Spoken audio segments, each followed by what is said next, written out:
Step into the whirlwind of Napoleon's empire with Military Memoirs from 1804 to 1814 by Raymond Aimery de Montesquiou-Fezensac, a gripping first-hand account of Europe's most iconic military campaigns.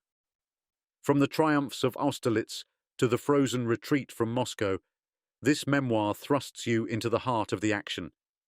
These are his words. Let's begin. My ill-fated marching orders initially led me to Mauen, a village occupied by a company of light infantry who had barricaded all exits. This precaution should have made me realize that the enemy was near, but trusting in my itinerary, I watched without concern as the barrier closed behind me, unwittingly cutting me off from the French army for a long time. Even upon spotting some horsemen in the distance across the plain, I felt no alarm, assuming they were our troops. The road to Freimark passed through a forest, where I was suddenly surrounded by a regiment of Russian hussars on reconnaissance.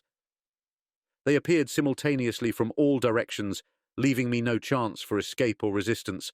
I immediately made my decision. I have never lost my composure in critical moments, nor tried to fight against inevitable misfortune. An officer took my sword. He treated me well and led me to Launau, the headquarters of the Russian vanguard. General Parlin, later an ambassador to France and commanding the vanguard, received me politely and offered me food. Although I had no appetite, I accepted, curious to assess the enemy's situation relative to ours. General Parlin provided good meat and excellent wine. Surely our own generals would not have been able to treat their prisoners so well. Shortly thereafter, I was sent to the commander-in-chief at Heilsberg. This general received me even more graciously and instructed his aides-de-camp to see to my rest and keep me nearby. Being captured is a terrible misfortune for a soldier, especially under such circumstances. In battle, one expects it. It's the outcome of being unhorsed or overwhelmed during an engagement, and there's nothing more to it. But during a mission, amid perfect security, to suddenly lose one's path, be torn away from one's career, see hopes for advancement and glory vanish, become useless to one's country, and hear accounts of the war's events, sometimes including the enemy's successes and always their boasts. All this while separated from comrades who had become friends through shared dangers, is unbearable. On top of that, being cut off from one's family, from whom no news could be received, makes it all the more painful. Such reflections, which overwhelmed me from the start, grew stronger with time. Yet, exhausted after a day that began with Marshal Ney and ended with General Benningsen, I slept soundly, only to awaken the next day to a renewed and even deeper sorrow. Finally, I resolved to summon my courage, observe my surroundings for my own instruction, and try to gauge the prospects of the French army by closely examining the Russian forces. General Benningsen moved his headquarters to Bartenstein and brought me along. The staff was large, and I felt like I was in a bad dream, retracing a route I had previously taken with a very different company. The general often spoke with me, tactfully avoiding questions about our army that he knew I would not answer. During our frequent conversations throughout my stay in Bartenstein, he talked about the campaign he had just conducted. He claimed never to have abandoned the offensive, asserting victories at Pultusk and Eylau. He even noted it as a divine favor that the Queen of Prussia, who had been ill for some time, was able to attend church on the day of his latest triumph. I did not challenge these accounts, although I would have preferred insights into his future plans. On this subject, Benningsen remained more reserved. Nonetheless, I perceived that he intended to pause his triumphs to rest his army in winter quarters, a decision that pleased me, as continued winter campaigning would not favor us. Thiers speaks of the hardships endured by the Russian army, such as Cossacks begging bread from our soldiers. I do not dispute this claim, but appearances at headquarters contradicted it. Though my status as a prisoner barred me from asking questions, I observed the staff living in abundance, soldiers well clothed, and horses in good condition.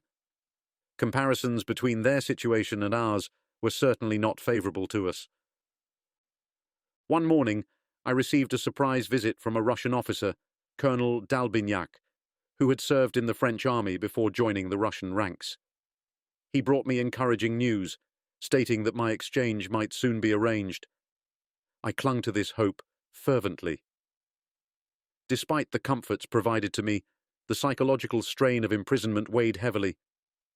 The days dragged on, marked by my reflections, my longing for news from home, and the faint, persistent hope of liberation. I spent 3 weeks at Bartenstein, staying at headquarters with the aides-de-camp of the Commander-in-Chief, as well as Messrs. Ribaud-Pierre and de Nesselrode. The former later became an ambassador, and the latter a foreign minister. Both young at the time and serving as chamberlains, they had been sent to the headquarters to manage correspondence with the Emperor. We dined at the general's table, which was large and well served. Occasionally prisoners were brought in, some of whom seemed envious of my favourable treatment. Desertions were rarer, but whenever deserters were presented, my ill-disguised anger at them greatly amused the officers. One day a delegation from the town came to congratulate Benningsen on his arrival. He inquired if the speaker was the mayor. "I can assure you he is," I said, for I heard him not long ago offering the same congratulations to Marshal Ney. This remark caused general laughter. Since I was forbidden to stroll about town, I spent my days conversing with my companions, discussing Paris and France, constant subjects of admiration for the Russians, and playing faro. I must confess to an incident of bad sportsmanship, which revealed me to be the poor loser I have always been. After losing a significant wager, I tore up the deck of cards. The other players were stunned, and the dealer said calmly, "It's a pity. We only had that one deck." His composure touched me more than any reproaches would have. Marshal Ney, surprised by my prolonged absence, guessed my misfortune. Once it was confirmed, he sent me money and requested my exchange, but this was denied. Presumably, they found it unwise to release an officer who had spent time at the Russian headquarters and might provide intelligence. General Benningsen was considerate enough not to mention this to me, sparing me unnecessary distress. After 15 days, I left for Vilnius, passing through Grodno. I travelled in an open sleigh on one of the coldest nights, but I was wrapped in furs generously provided by my new friends and dressed far better than I ever was in the French army. The governor of Grodno welcomed me kindly. I stayed at his house and dined with him. However, nothing could alleviate my sadness. In Grodno, I did not find the curiosity that the headquarters atmosphere had inspired in me, nor did I enjoy the social pleasures that I would later encounter in Vilnius. This period was the most trying of my captivity. The governor's wife, a witty and wise woman, once said to me, "You seem very sad, and you are wrong to feel that way. The misfortune that has befallen you, a common occurrence in war, is not your fault and will not harm your reputation. Take this opportunity to travel in Russia. You will be taken wherever you wish. Travel is easy in this country. Russians like foreigners, and especially the French, as you can see from the particular kindness shown to you. You will return to your country at 23, having experienced both a significant campaign and an enlightening journey." I was too discouraged to heed this wise advice. Not wanting to make any requests, I resigned myself to my grim fate. After another 15 days, I departed for Vilnius, where my life changed entirely. General Korsakov, the city's governor, offered me the same hospitality I had received in Grodno. Being far from the theatre of war, I could move freely around Vilnius. I rented a very small room and dined daily at the governor's table. General Korsakov enjoyed speaking of his military campaigns, especially the famous Battle of Zurich, which he lost to Massena, but, according to his explanations, should have won, a weakness common to all soldiers, just as parents tend to favour their deformed or dim-witted children. One day, while reviewing French generals, he remarked that Massena had little talent. "That may be so," I replied, "but let us agree that he has always been fortunate." I need hardly add that Korsakov was not a very clever man, good-natured, though somewhat coarse in appearance and manners. He was raising two illegitimate children, the elder of whom, at 14, already displayed the brutality of the old Russian character.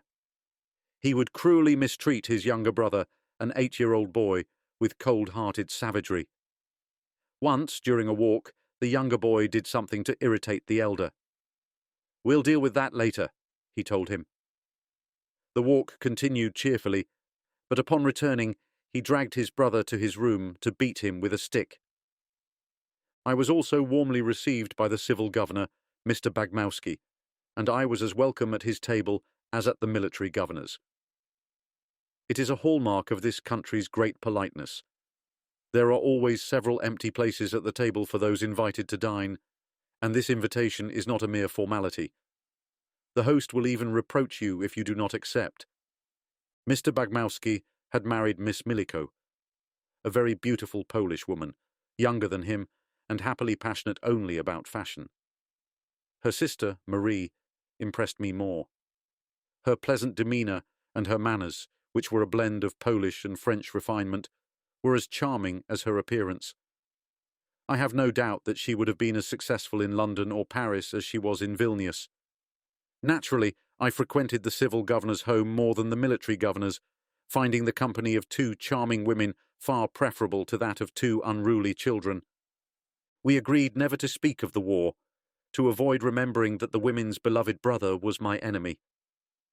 I also became acquainted with Madame de Choiseul, née Potocka, whose husband, the son of Count Choiseul-Gouffier, ambassador to Constantinople, had settled in Poland. Madame de Choiseul, both beautiful and amiable, was closely associated with Madame Franck. Mr. Franck, the son of the famous doctor, was himself regarded as a skilled physician. Madame Franck possessed a lovely voice and a talent that would have done credit to a professional artist. I saw these individuals almost daily. They all seemed delightful, as they were kind to me. There were few formal soirees or large gatherings, but always a steady flow of visitors. The theatre was mediocre, but there was occasionally music, which I often played privately with Madame Franck. The Polish society generally avoided Madame Franck, as their zeal for the restoration of Poland was as fervent in Lithuania as in the Duchy of Posen. In Vilnius, French prisoners were welcomed like brothers. People from all walks of life embraced them, weeping and bringing them drinks while they stood in their ranks. A coachman was even seen to step down from his seat and give a prisoner all the money he had. These demonstrations worried the government to the point that, one day, while visiting our sick in the hospital, I was mistaken for a Pole by the post commander and taken to the police commissioner. One can imagine the enthusiasm with which Polish society welcomed me. However, I frankly told them that, being a prisoner of the Russians, I could not compromise myself with them. I expressed my hope that the Emperor's policies would someday support their aspirations, but I emphasized that he had not yet taken a stand, and, in my position, I could only regard them as subjects of the Russian Emperor. They understood, and I maintained good relations with them, while reserving my intimate circle for the individuals I have mentioned, who were all either foreigners or affiliated with the Russian government. In Vilnius, I met Baron de Damas, a young émigré serving in the Russian army, and then tasked with training recruits. At 22 years old, he was already noted for the strictness of his principles and the austerity of his demeanour, traits that would distinguish him throughout his life. I could not understand how, in a pleasure-filled city like Vilnius, he could devote his time to training recruits, allowing himself as his only diversion a few games of whist with older individuals. I admired all the more what I would not have had the virtue to imitate. Although aligned with a faction opposed to mine, Baron de Damas sought me out first. He often came to visit me in my small room, and our long conversations seemed short, as we had so much to teach each other. After exhausting the topics of the Russian and French armies, he spoke to me about the small court of Louis XVIII in Mitau, where, as one might expect, he was one of the faithful. These details captivated me. They were entirely new, as the newspapers never mentioned the exiled princes. Furthermore, in these conversations, often touching on delicate subjects, We were careful to avoid anything that might offend either of us. It was with extreme discretion that he expressed the desire in Mitau for me to draw closer to the king's cause. I responded to such an insinuation only with silence. At the same time, I received a letter from another émigré, a former friend of my family, who was also in Mitau. Alongside many kind words, he suggested that a prisoner might need money, and therefore offered me his purse or that of his friends. I expressed my gratitude, adding that his expression of attachment to my parents was all I could accept. I showed the letter to Baron de Damas, adding that I would rather live on black bread than accept money from Mitau. No one could better understand or appreciate such a sentiment. 2.5 months passed in Vilnius very pleasantly, perhaps too pleasantly for a prisoner. In June, news arrived of the first skirmishes marking the resumption of hostilities. The entire Russian army had attacked the 6th Corps but could not break through. However, the Corps had retreated. Marshal Ney's baggage had been captured, and that was enough to turn the skirmish into a victory. Despite being aware of Russian boasting, this news caused me some unease. But soon, everything became clear. Indeed, the Battle of Friedland led to the Tilsit negotiations, which were soon followed by peace. My readers might therefore assume that, after another month in Vilnius, my captivity ended, concluding as fortunately as it had begun. A peculiar event, however, decided otherwise. An elderly Russian general commanded in Vilnius under the governor's authority.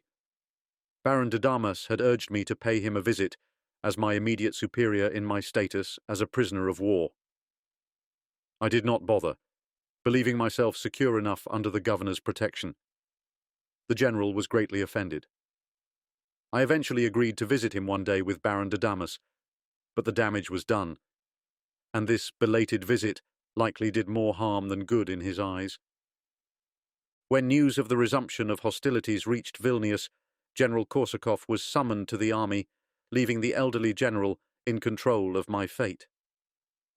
He avenged my perceived disrespect with a brutality characteristic of the old Russians.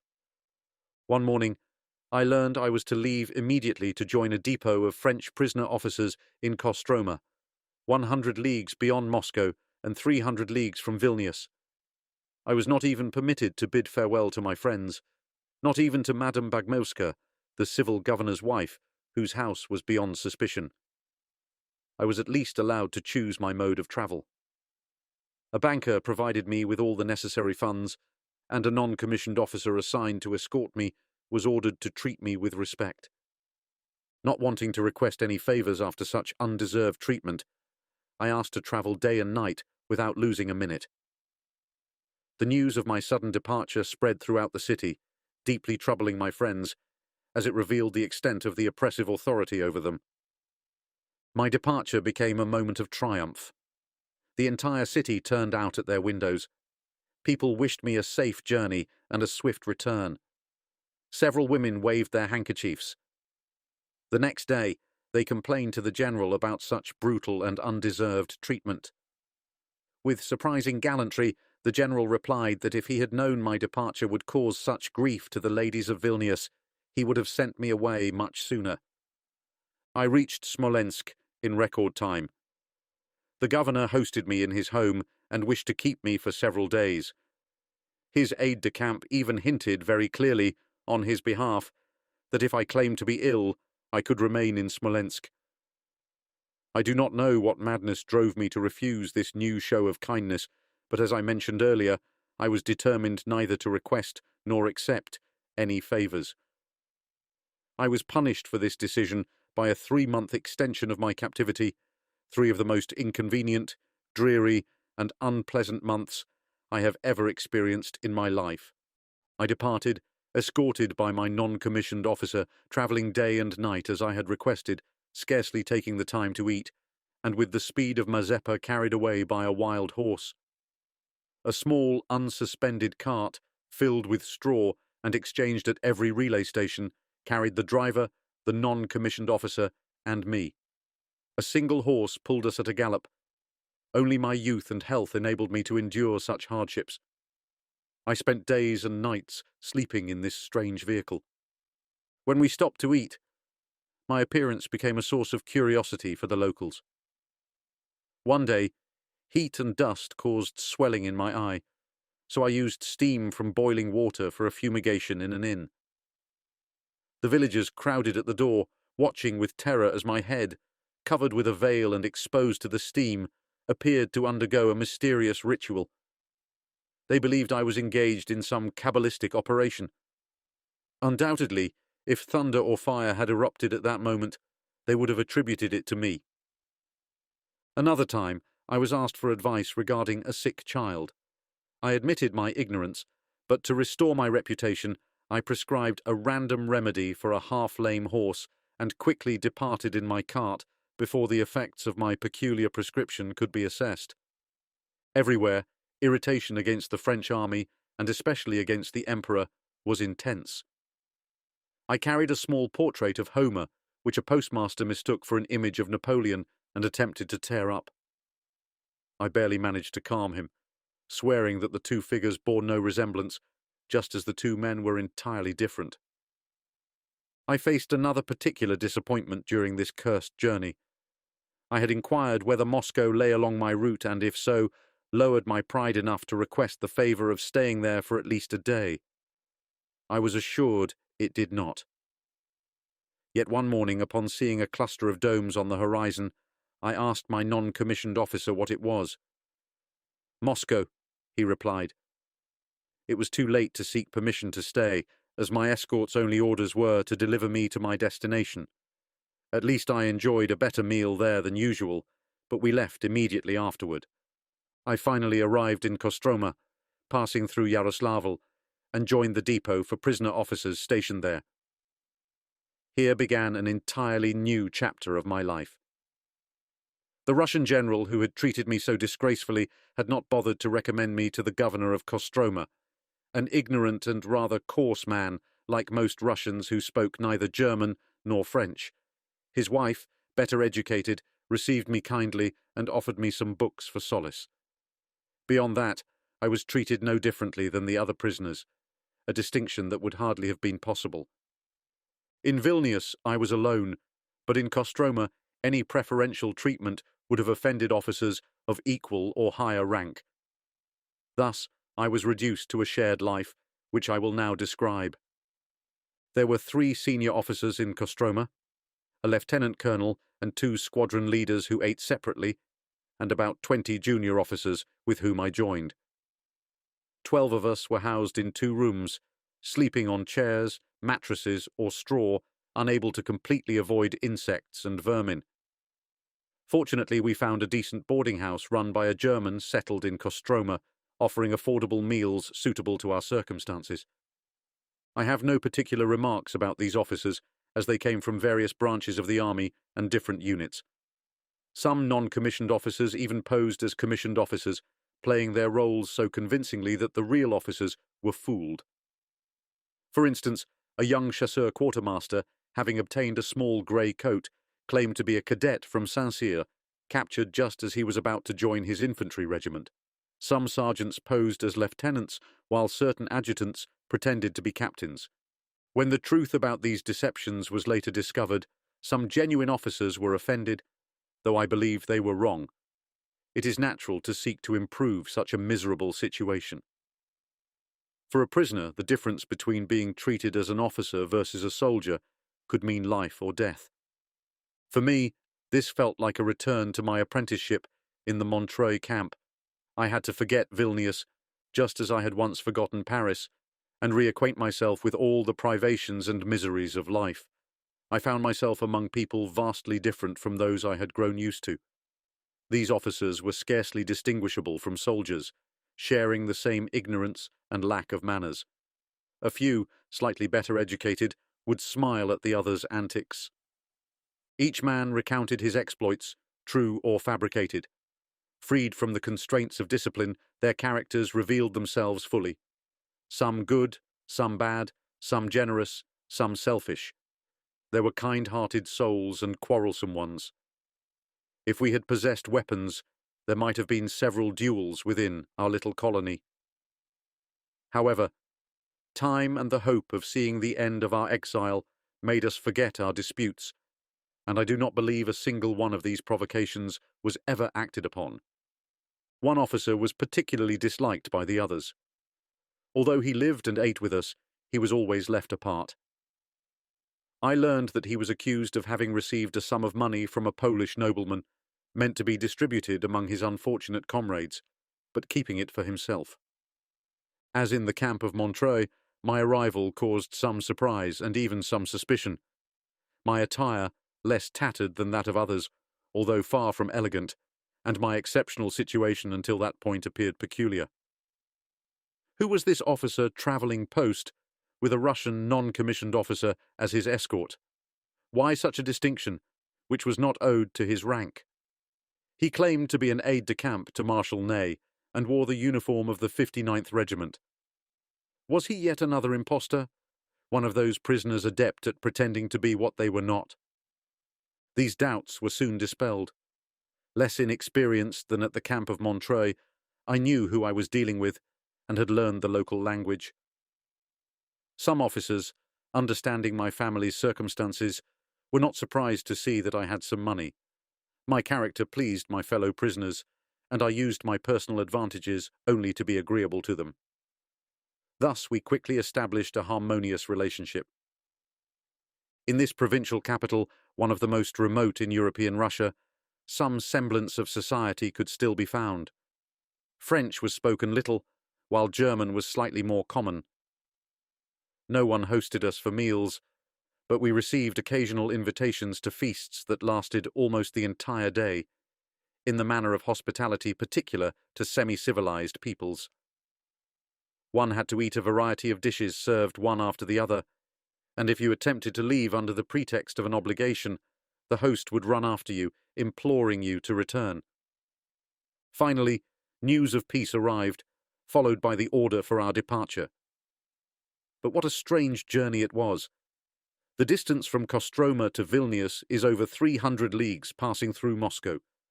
However, since they wished us to avoid the capital, an additional 50 leagues were added to our route. Each of us was seated in a small one-horse cart, driven by a peasant. A detachment of soldiers, commanded by an officer, led and followed the convoy. Imagine travelling 350 leagues in such a manner at a slow pace through all types of weather. The discomfort, boredom, and fatigue were immense. We scarcely found anything to eat, and what we did find was often of questionable quality. We slept in miserable huts among the peasants, exposed to all the associated inconveniences. In the towns, we managed to have better meals and carried provisions for the days ahead. Through a negligence characteristic of my youth, I allowed almost all my money to be stolen, depriving me of a resource that would have been precious to both myself and others. After 28 days of this strange journey, we arrived in Vilnius, passing through Vladimir, Kolomna, Kaluga, Vyazma, Smolensk, Orsha, Borisov, and the Berezina, places that would later become sadly infamous, and which I never expected to revisit 5 years later under such drastically different circumstances. Since Vilnius served as a gathering point for prisoner convoys, each of us was allowed to rejoin the French army individually. General Korsakov had resumed his governorship, and General Bennigsen, recently returned from the army, was also present. I thanked them both for their kindness, and both expressed regret over the unfortunate journey I had endured, a journey they would have spared me if they had foreseen it. In Vilnius, I received the warmest hospitality from a stranger. I met a young Russian officer whom I had seen in Paris before the war. He took me to visit his general, who was confined to his room due to an injury from a fall. Upon learning that I was practically sleeping on the floor in my overcrowded lodging, the general arranged for a bed to be placed in his salon and hosted me until my departure. Nothing compares to the hospitality of the Russians, but it would be dangerous to rely on it. Their reception is as fickle and changeable as their character. Such is the nature of semi-civilized peoples. One recalls how Captain Cook, after receiving 1,000 marks of affection from the inhabitants of a South Sea island, was massacred by them when a storm drove him back to their shores. It is pleasant to live among the Russians, provided one can do without them. Words cannot describe my joy at reuniting with the French army in Warsaw, at seeing our uniforms and armed soldiers again. My happiness was even greater in Glogau, the headquarters of the 6th Corps, whose regiments occupied Silesia. Marshal Ney had returned to Paris, leaving his aide-de-camp d'Albignac, my best friend, in Glogau. General Marchand commanded the corps, and General Colbert was also present in Glogau. They all welcomed me as though I had escaped from Siberia, and shared news that filled me with joy. I had been awarded the Legion of Honor. The nomination had encountered some complications, not because I was less deserving than others, but because I had not been listed on the regimental staff roll, nor with the regiment itself, as I served on the general staff. The zeal of d'Albignac and the goodwill of General Marchand resolved this issue, and my heart holds eternal gratitude for their memory. Having recounted my captivity in detail, I wanted to learn in turn about what had transpired within the army, the glorious actions from which I had been tragically absent. I conclude with the summary of our conversations, which both confirm and sometimes modify historians' accounts. This will serve as a complement to the brief analysis of the operations in this campaign. Like the ancient epics, my journal will consist partly of action and partly of narrative. The time of my captivity had been usefully employed by the army. Danzig surrendered on May 21st after a valiant 50-day defence with open trenches. This conquest gave us control over the entire course of the Vistula. The army had received supplies in its cantonments and camped by divisions in bivouacs, protected by fieldworks and abatis. I have described the positions of each corps, noting that the 6th Corps was at the vanguard between the Passage and the Aller rivers, with headquarters in Gutstadt on the latter river. 3 months passed in this manner. Napoleon was preparing to resume the offensive when, on June 5th, Bennigsen struck first, concentrating his main effort against the 6th Corps, which he hoped to crush with superior forces. No signs of enemy preparations had been detected that day. However, as an attack was expected at any moment, and all precautions had been taken, the troops were ready in an instant. Marshal Ney retreated to Deppen, the designated fallback point for crossing the Passage. However, he only covered half the distance that day, and the enemy managed to push him back just 2 leagues, during which he fought continuously. That evening, reporting to the Emperor and knowing he would be attacked the next day, Ney confidently wrote, "I will make the enemy lose another day tomorrow." Indeed, on June 6th, he defended the ground step by step up to the bridge at Deppen. There, finding himself closely pressed, he used advantageous terrain features to delay the enemy's advance and executed an unexpected offensive maneuver. This move, so surprising during a retreat, momentarily halted the Russians and allowed the 6th Corps to cross the Passage. These 2 days brought glory to the 6th Corps and its illustrious leader, giving the Emperor time to arrive and prepare the major events that followed. The Army Corps gathered on June 8th at Saalfeld, led by Napoleon, who manoeuvred to outflank the Russians' right wing and cut them off from Königsberg. Bennigsen, abandoning the offensive, retreated along both banks of the Aller River to Heilsberg, which he had fortified with fieldworks. On June 10th, he was attacked in front of the city by Prince Murat and Davout, who acted without waiting for Napoleon's presence or orders. After a day of carnage, the troops bivouacked on the battlefield. The next day, June 11th, Bennigsen continued his retreat along the Aller River toward Friedland. There, he halted to give battle. It would have been wiser for him to follow the Aller downstream to the Pregel River and then position himself behind it to defend Königsberg. The resistance he had faced from our detached corps should have shown him the danger of confronting Napoleon's entire army. I will not recount this battle in detail, as I did not witness it. However, I will mention the role played by the 6th Corps. Friedland is located on the left bank of the Al River, and the Russian army was arrayed in battle formation in front of the city. Marshal Lannes, arriving first on the field, initiated the engagement and held off the Russian army for part of the day. Napoleon and the other corps arrived somewhat later. The 6th Corps, which had fallen behind after the heroic retreat from Dieppe, took its position on the army's right flank in the evening, anchored to the Aal River. I was told that at one point, Marshal Ney, seeing the plain occupied by numerous Russian cavalry, wanted to charge them with some squadrons of the Imperial Guard present on the field. When the colonel objected, saying he could not act without orders from the generals of the Guard, Ney, instead of replying, ordered his escort platoon, commanded by an excellent officer, to charge. This bold move drove the Russian cavalry back toward the Imperial Guard, forcing them into action. In this decisive moment, Napoleon tasked Marshal Ney with capturing the city of Friedland and the bridges connecting the enemy to the right bank of the Alle River. The 6th Corps, deployed in regimental echelons with the right leading, advanced under fire from the Russian infantry, supported by their numerous artillery. The situation was particularly perilous, as other batteries positioned on the right bank enfiladed the echelons. For the first time, the regiments of the 6th Corps wavered. Disorder began with the right echelon, composed of the 1st Brigade of the 1st Division, as the 39th Regiment was ordered to relieve the 6th, which had suffered heavy losses and was running low on ammunition. This manoeuvre, executed under heavy fire, created confusion that quickly spread from the right to the left across all echelons as they watched the large Russian cavalry prepare to charge. One can imagine Marshal Ney's fury. Fortunately, the 59th Regiment, which formed the last echelon, held its ground. The Dupont Division, positioned to the left of the 6th Corps, supported the regiment.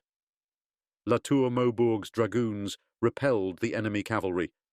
A large artillery battery, commanded by General Senarmont, came to the aid of the 6th Corps' weakened artillery. With their forces regrouped, the regiments advanced again. This time, the city of Friedland was taken, and the bridges were destroyed. The Russians' right wing, repulsed in turn, attempted to retreat into Friedland, resulting in another fierce battle amid the burning city. The Russians tried to escape by fording the Alle River, and many drowned in the attempt. The victory was complete. The enemy suffered 25,000 casualties. We captured 80 guns, and out of the 80,000 men in our army, only 55,000 were engaged. While this terrible battle raged, Marshal Soult entered Königsberg. The Russian army retreated behind the Niemen River, pursued by the French army. An armistice was concluded on June 22nd, and peace was finally signed at Tilsit on July 8th. Such were the accounts shared by my comrades, interwoven with countless other details. I felt even more deeply the regret of being separated from them and spending in frivolity or sadness the time they devoted to such glorious triumphs. I visited the cantons of the 6th Corps, particularly the 59th Regiment, which I rejoined with great emotion. Mr. Baptiste, already a battalion commander in the 50th Regiment, had just been appointed colonel of the 25th Light Infantry. I wholeheartedly congratulated him. My former captain, Mr. Mazur, had been killed leading the company of skirmishers he had so well deserved to command, albeit somewhat recklessly. I had not needed his death to forgive his past wrongs against me. As for the regiment, it had suffered little. Marshal Ney, upon leaving the army, had ordered me to join him in Paris. I purchased a carriage which, in typical fashion, broke down 5 or 6 times along the way. Travelling day and night, as was our habit, I arrived in Paris in September 1807 and reunited with my family. One can imagine the joy with which I was received after 3 years of absence, interrupted only by an 8-day visit when leaving the camp at Montreuil. I cannot describe the emotion with which my stories were heard. My parents felt as though they had returned to the age of Homer's heroes. They thought they were listening to tales of the Iliad and the journeys of the Odyssey. Indeed, the events I witnessed were of such significance that even for indifferent readers, the account of the small part I played in them may not be without interest. That concludes the 8th part of the story. Thank you very much for listening. Please subscribe for more episodes and leave a comment.